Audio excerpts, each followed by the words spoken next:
Hello दोस्तों, आराधना voice में आप सुन रहे हैं कितनी मोहब्बत है मेरे यानी कि आराधना के साथ। पिछले भाग में आपने पढ़ा कि अर्जुन और नीता की सगाई हो जाती है और उनकी सगाई के दौरान अक्षत और मीरा के बीच की नजदीकियां भी बढ़ने लगती हैं।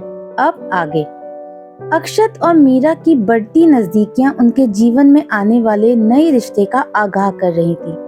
अक्षत की आंखों में देखते हुए मीरा को एहसास हुआ कि वो कहाँ खड़ी है। वो तेजी से नीचे चली आई। सभी मेहमान आ चुके थे।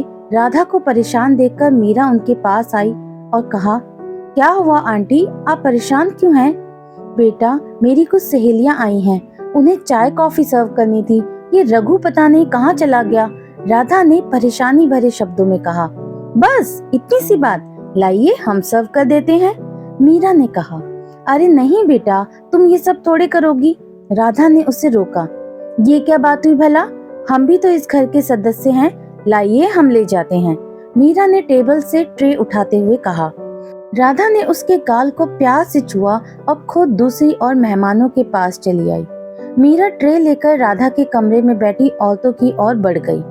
तभी सामने से आती मोना ने उसे रोककर कहा, ये काम बिल्कुल सूट करता है तुम पे, कीप इट अप। मीरा मुस्कुराई और कहा, घर के काम में कैसी शर्म? ओ या, तुम ये सब काम कर सकती हो, क्यों? क्योंकि तुम्हारी औकात यही है, पुअर गर्ल, मोना ने मीरा के साथ बदतमीजी से पेश आते हुए कहा। लेकिन मीरा बहुत शांत दिमाग वाली थी। उसने मोना को सर से लेकर पांव तक एक नजर देखा और फिर कहा, हमारी औकात का अंदाजा आप इस बात से लगा सकती हैं कि हम इस घर के सदस्य हैं और आप एक मेहमान। मोना को प्यार से जलील करके मीरा वहां से चली गई और मोना पैर पटकते हुए बाहर की ओर। मीरा ने अंदर बैठी औरतों को चाय कॉफी सर्व की। जिसने भी मीरा को देखा बस देखता ही रह गया। उसकी खूबसूरती के आगे सब फीका था। राधा की एक सहेली को तो मीरा इतनी पसंद आई कि उसने मीरा से कहा, क्या तुम्हारी शादी हो गई? जी नहीं, मीरा ने शांत स्वर में कहा।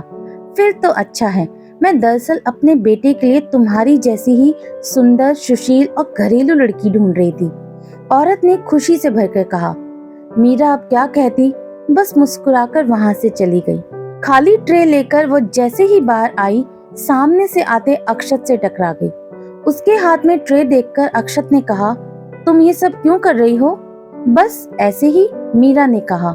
अक्षत ने उसके हाथ से ट्रे लेते हुए कहा, तुम्हें ये सब करने की कोई जरूरत नहीं है, ये सब करने के लिए घर में बहुत नौकर हैं।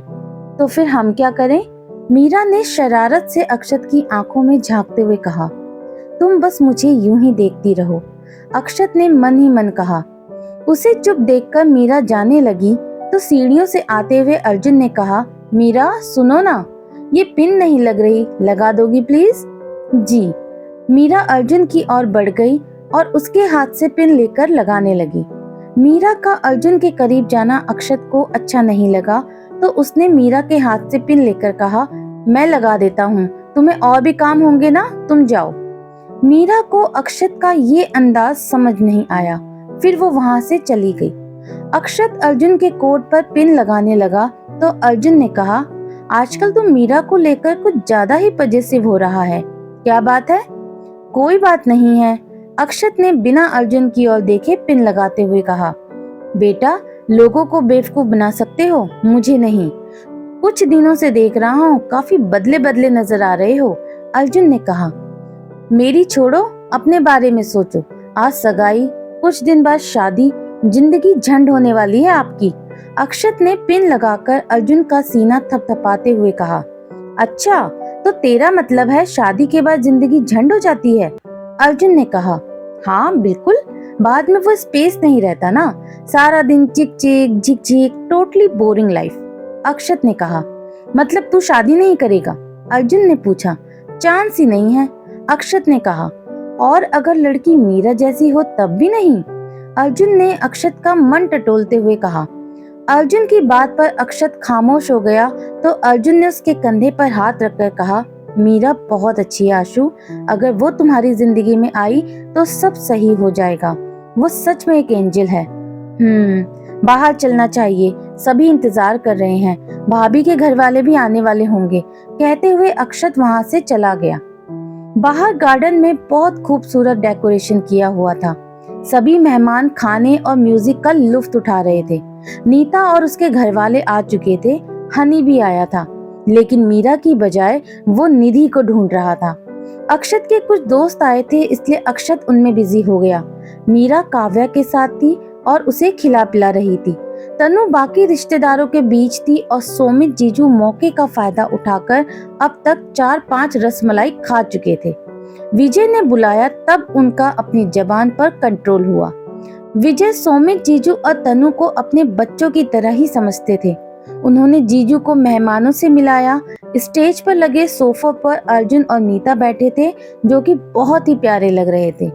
जो मेहमान दूर से थे वो दोनों को आशीर्वाद देकर जल्दी निकल गए। उसके बाद डांस प्रोग्राम शुरू हुआ।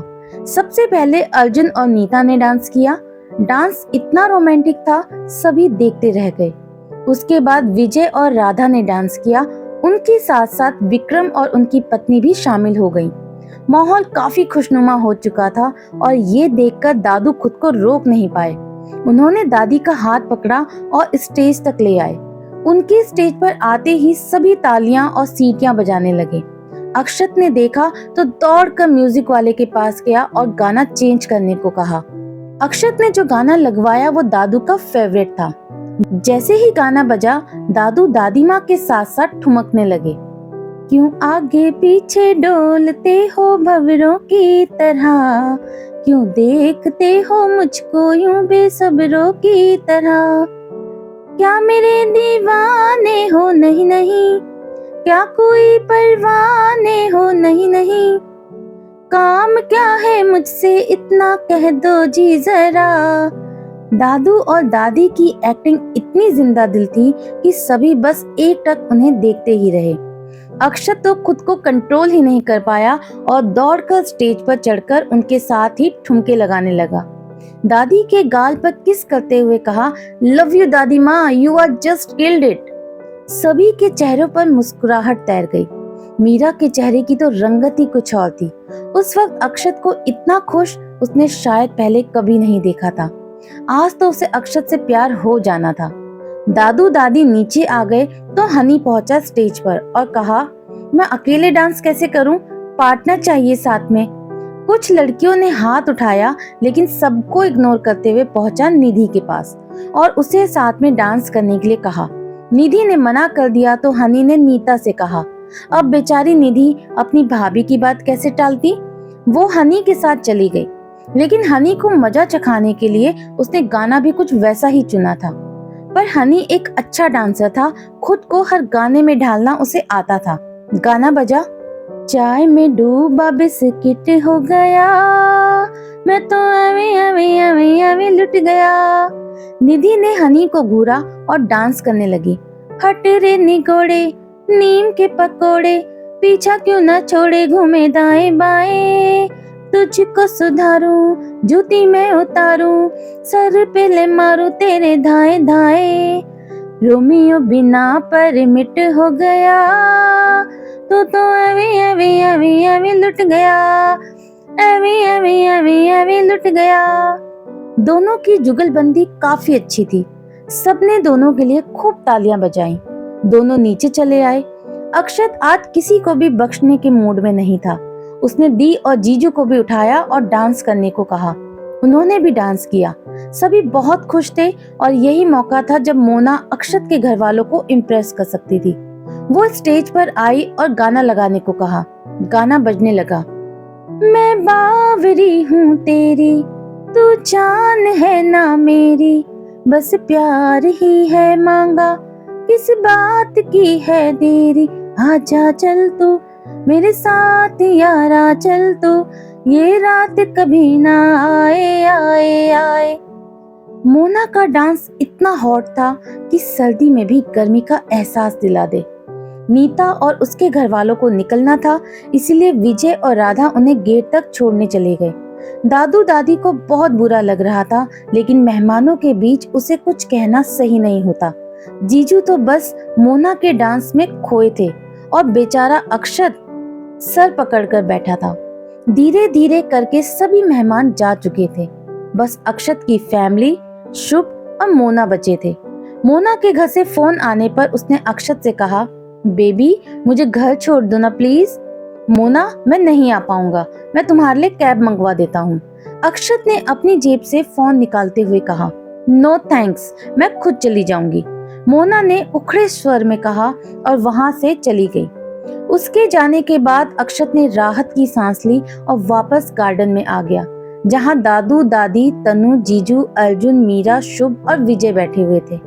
अक्षत ने गार्डन के बीचों बीच कुछ लकड़ियां जलाई और सबको आवाज लगाकर कहा, इधर आ जाओ सब। सभी वहां आकर गोला बनाकर बैठ गए। निधि भी कपड़े चेंज करके आ गई। राधा काव्या को सुलाने अंदर चली गई थी। सब खामोश बैठे थे। तभी जीजू ने कहा, सबने डांस किया पर मीरा ने नहीं किया, अब बताओ इसे क्या सजा दी जाए। जीजू, मीरा बहुत अच्छा गाती है। मीरा के बिल्कुल सामने बैठे अक्षत ने कहा, तुम्हें बड़ा पता है इसके बारे में, और तुमने कहाँ सुन लिया, हम लोगों ने तो कभी नहीं सुना मीरा को गाते हुए। तनु ने टोन मारते हुए कहा, अरे दी, घर में एक बार अंताक्षरी में सुना था मैंने, इसलिए कह दिया। अक्षत ने झेपते हुए कहा, मीरा बेटा सुना दो फिर कुछ। विजय ने बड़े प्यार से कहा। तब तक राधा भी आकर उनके बगल में बैठ गई। आप सब लोग ऐसे देखेंगे तो हम नहीं गा पाएंगे। सभी हंसने लगे और इधर उधर देखने लगे, लेकिन अक्षत की आंखें तो बस मीरा पर ही टिकी थी। आज वो उसे रोजाना से ज्यादा प्यारी लग रही थी और मासूम भी। मीरा ने गाना शुरू किया, हमको मिली है आज ये घड़ियां नसीब से, जी भर के देख लीजिए हमको करीब से, फिर आपके नसीब में ये रात हो ना हो, शायद फिर इस जन्म में मुलाकात हो ना हो, लग जा गले के फिर ये हंसी रात हो ना हो, शायद फिर इस जन्म में मुलाकात हो ना हो, लग जा गले के फिर। सभी उस गाने में गुम से हो गए थे। ऐसा लगा जिसे वक्त रुक गया हो। मीरा की आवाज भी उसकी ही तरह खूबसूरत थी, जिसे सुनकर सभी यादों में खो गए। जैसे ही मीरा रुकी, जीजू ने कहा, अरे बस भी करो, और कितनी बार दिल जीतोगी यार। थकान भरे दिन के बाद ऐसा गाना सुनकर सच में सुकून मिल रहा है, विजय ने कहा। भाई मीरा, तुमने तो आज पुराने दिनों की याद दिला दी, दादू ने कहा तो मीरा मुस्कुरा उठी और फिर कहा, बहुत बहुत धन्यवाद दादू, रात बहुत हो गई है, अब आप सबको चलकर आराम करना चाहिए। हाँ, ये सही कहा तुमने, दादू ने कहा तो सभी उठकर वहां से अंदर जाने लगे। शुभ, चल तुझे घर छोड़ देता हूँ, अक्षत ने घड़ी में वक्त देखते हुए कहा, जिसमें रात के 11:30 बज रहे थे। अक्षत ने गाड़ी निकाली और शुभ को घर छोड़ने चला गया। सबके जाने के बाद मीरा भी जाने लगी। तभी उसकी नजर गार्डन में काम कर रहे रघु पर गई। मीरा उसके पास आई और कहा, रघु भैया। जी दीदी, रघु ने कहा। उसके चेहरे से साफ जाहिर हो रहा था कि वो काफी थका हुआ है। मीरा ने उसके बुझे चेहरे को देखा और कहा, खाना खाया आपने? बस ये सब रखकर खा ही रहा हूँ, रघु ने मरी हुई आवाज में कहा। छोड़िए ये सब और चलिए। मीरा ने रघु का हाथ पकड़ा और उसे लेकर एक टेबल के पास आई। उसने रघु को बैठने को कहा, उसके हाथ धुलवाए और एक खाली प्लेट लाकर उसके सामने रख दी। मीरा खाने का सामान लाई और एक एक करके उसकी प्लेट में रखने लगी। सब रखने के बाद उसने रघु से खाने को कहा तो रघु की आंखों में आंसू छलक आए। उसकी आंखों में आंसू देखकर मीरा ने कहा, क्या हुआ, आप रो क्यों रहे हो? आज से पहले कोई भी हमसे इतने प्यार से बात नहीं किया है। आप कितनी अच्छी हैं, हमसे खाने को बोल रही हैं, रघु ने आंसू पोंछते हुए कहा। पागल हो सच में, आप सुबह से इतना काम कर रहे हो, थकान तो आपको भी हुई ना। अब जल्दी से खा लीजिए वरना खाना ठंडा हो जाएगा। तब तक वो सामान हम रखते हैं, आपको कुछ चाहिए हो तो बताना, मीरा ने जाते हुए कहा। कहकर रघु खाने लगा। सच में उसे बहुत भूख लगी थी। जैसे ही खाना उसके गले से नीचे उतरा, एक सुखद अनुभूति हुई उसे। मीरा ने सामान व्यवस्थित किया और रघु के लिए पानी का ग्लास ले आई।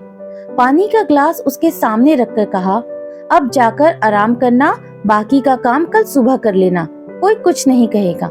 जी दीदी, आप बुरा न माने तो आपसे एक बात कहें? रघु ने कहा। हाँ कहो ना, मीरा ने अपने हाथ धोते हुए कहा। आप बहुत अच्छी हैं दीदी, जब से आप यहाँ आई हैं तब से खुशियाँ ही खुशियाँ हैं। भगवान आपको लंबी उम्र दे और आप हमेशा ऐसे ही मुस्कुराते रहो, रघु ने कहा। थैंक यू रघु, अब हम जाएं, हमें सच में बहुत नींद आ रही है, मीरा ने उबासी लेते हुए कहा। हाँ दीदी, रघु ने कहा तो मीरा चली गई। उधर अक्षत ने शुभ को घर के सामने छोड़ा तो शुभ ने कहा, क्या चल रहा है? अक्षत शुभ की बात सुनकर गाड़ी से नीचे उतरा और कहा, क्या चल रहा है? मैंने देखा आज, शुभ पहेलियां बुझाने में लगा था। क्या देखा? अक्षत ने असमझ के भाव से कहा।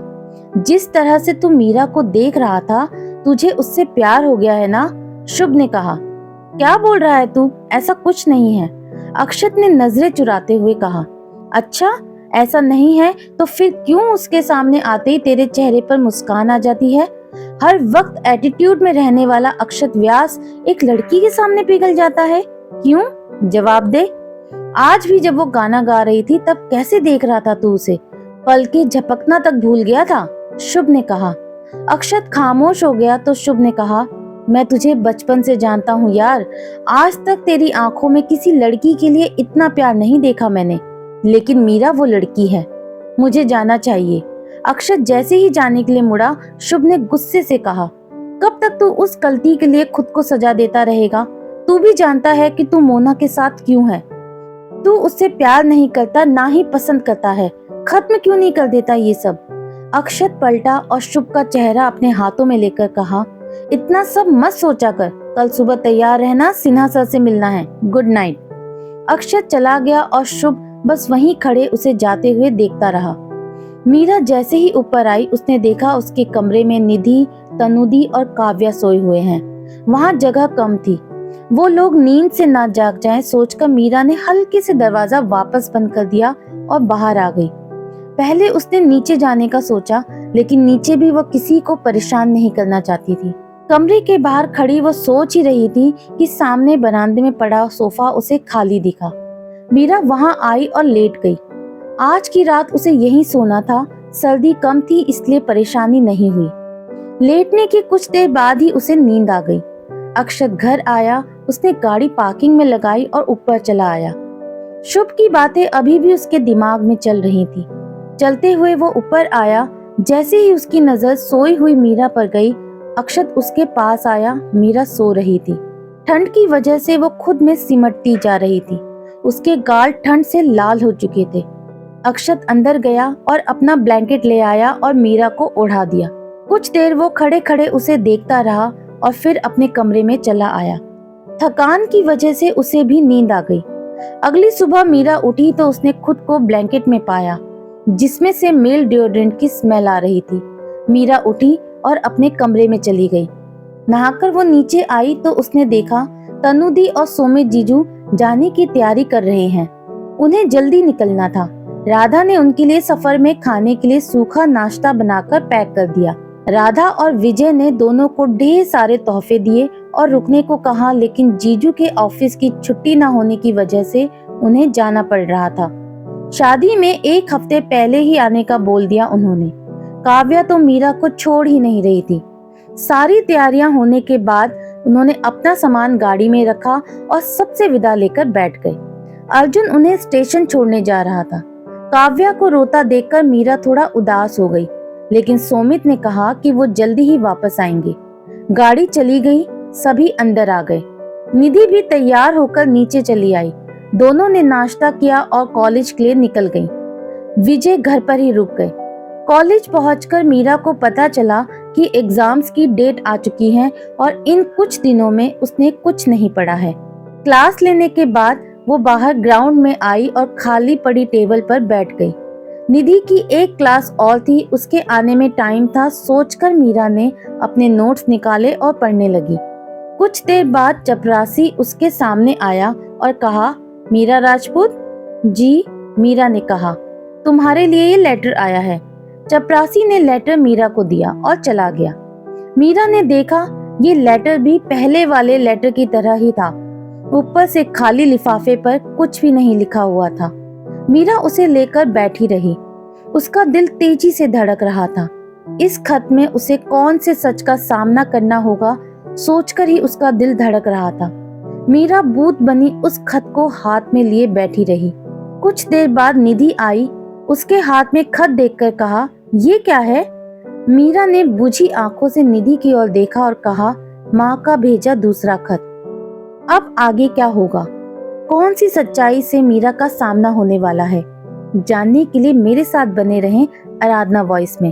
आपको आज की स्टोरी कैसी लगी मुझे कमेंट बॉक्स में जरूर बताइएगा। और दोस्तों, जितना ज्यादा हो सके प्लीज मेरे चैनल को सब्सक्राइब कीजिए। मिलती हूँ आपसे बहुत जल्दी इस कहानी के अगले भाग में। तब तक के लिए बाय बाय।